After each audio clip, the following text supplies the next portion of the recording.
Chers téléspectateurs, bonjour, bienvenue dans ce nouveau numéro de la Bobine du jour.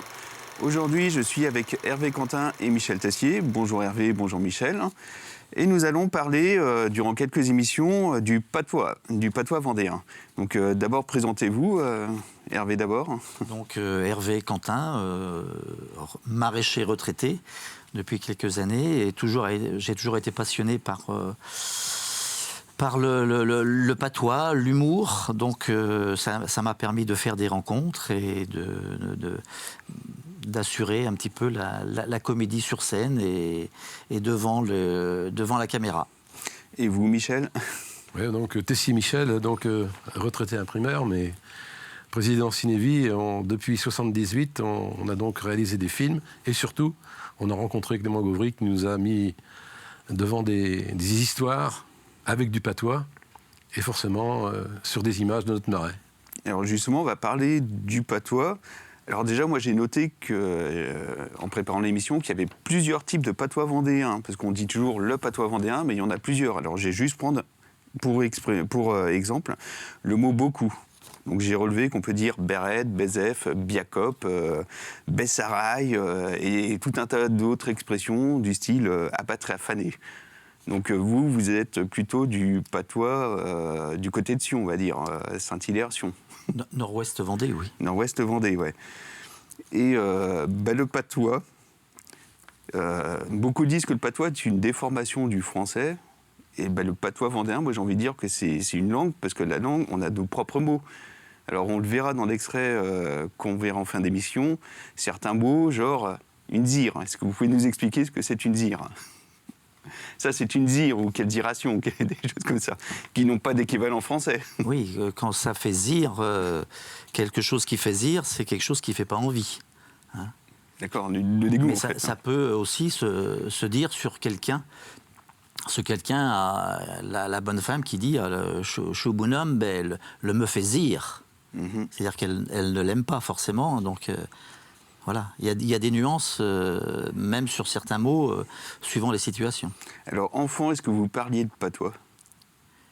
Moi, pas du tout. Non, moi non plus. Je suis né dans le patois Saint-Martin-de-Brême, c'est-à-dire oui. nettement sur la côte par rapport au marais du Nord, Vendée. Donc le patois était différent. Mais à partir du moment où il y a un patois qui était parlé comme dans le marais, en mélangeant partout, quoi. Il y avait une grande différence. Tout de suite, celui qui parlait du bocage, et il était tout de suite situé différent des autres.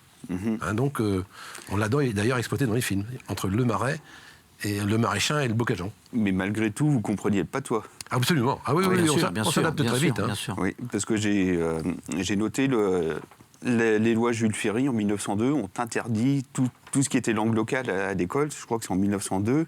Les lois Jules Ferry. Et malgré tout, le patois a quand même perduré.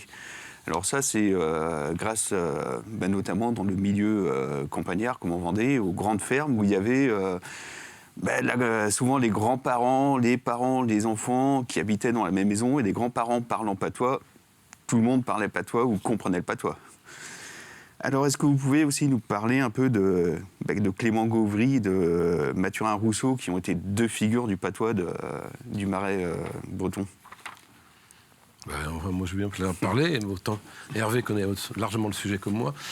Clément, donc, est parti en 2005, hein, mais il nous a surtout laissé cette passion à la fois du marais, de la langue, et puis de la vie dans ce marais.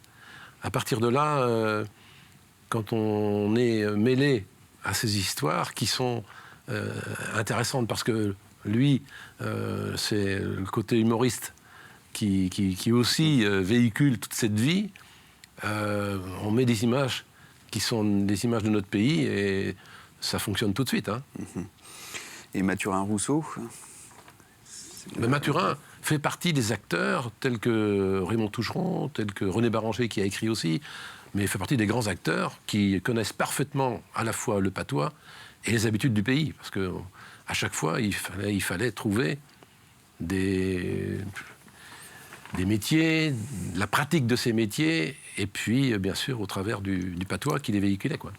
D'accord. Donc, Clément Gauvry a créé au tout début des années 60 la troupe Évolution. On en reviendra, on en parlera un peu plus en détail dans le prochain numéro. Pour terminer cet extrait, on va vous proposer, pour terminer cette émission, on va vous proposer un extrait du film Des écologiques réalisé par Cinévie, donc vous, Michel Tessier. Alors c'était en 1979 et un extrait dans lequel on retrouve Clément Gauvry et Mathurin Rousseau. Chers téléspectateurs, à la semaine prochaine. Merci. Mais vas-tu pas venir m'aider un nom dans Chouchirat chez les étrangers qui arrivent? Attends un moment, qui met Jodine sont à mes beaux. Tu vois bien qu'elles sont à tes platailles. Bonjour, Mathurin puis Marie et la compagnie. Il dit bonjour, c'est tout que vous êtes sourds. Oh, c'est pas qu'on fait trop chaud pour la saison. Et vous avez tout de même pas l'air des causes en net. C'est tout qui vous gênera aussi, vous gêne. Il peut m'en aller. Bon, ben, on va se laisser.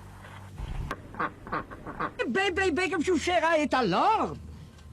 Ah, bien sûr qu'il y passe. C'est un aide que le venant vous assure pour la bourrine. Oui, puis avant nous travailler, on n'a pas le temps de bavasser. Hein. Ah, mais fallait tout dire, il va rester à vous aider. Non, c'est pas la peine. Il arrivera. Mais je te dis alors. Mais il faut peut-être savoir ce que vous voulez. Ils ne voulont pas abuser de ta complaisance. Ah, mais vous abusez pas de ma complaisance. Il a mis ma soupe sur le fer avant de venir. Eh bien, chez ton bonne, va d'en voir, ça brûle pas. Ah non, il n'y a pas de danger, il n'y a pas de danger qu'à bouille. Il est mis sur le petit fût. Mais parle dans un petit chez monsieur, là, qui venait pour acheter votre bourrine. Tiens, ben, il ne voudra pas être de mauvaise goût, là. Mais, d'où bien de famille, moi, il n'aurait pas vendu. Ah, tu risques pas de vendre la bourrine de tes parents, toi? Allez, toi, t'es pouchi. Et Pouti? Ah, t'es pas été Pouti, toi, vieille fille de Ouais, moi, dis plus pas que c'est une belle fille de veste. Tu vas voir ta tête de chat, va s'y va t'appeler même, au TC. Arrête, Marie, arrête de t'énerver. Tu vas encore pas dormir à Châtenay, puis moi non plus. Toi, Céleste, va-t'en, parce qu'il va foutre le chat à tes trousses. Ah ben, on peut dire qu'on est berçu chez vous, hein? Bon, ben, il m'en va. Puis vous êtes pas pote de me rapport, hein? Eh, ben, si vous pouvez être voir. Ah, ben, en ce qui y pense, c'est tout ou parisienne qui venait pour acheter la bourrine.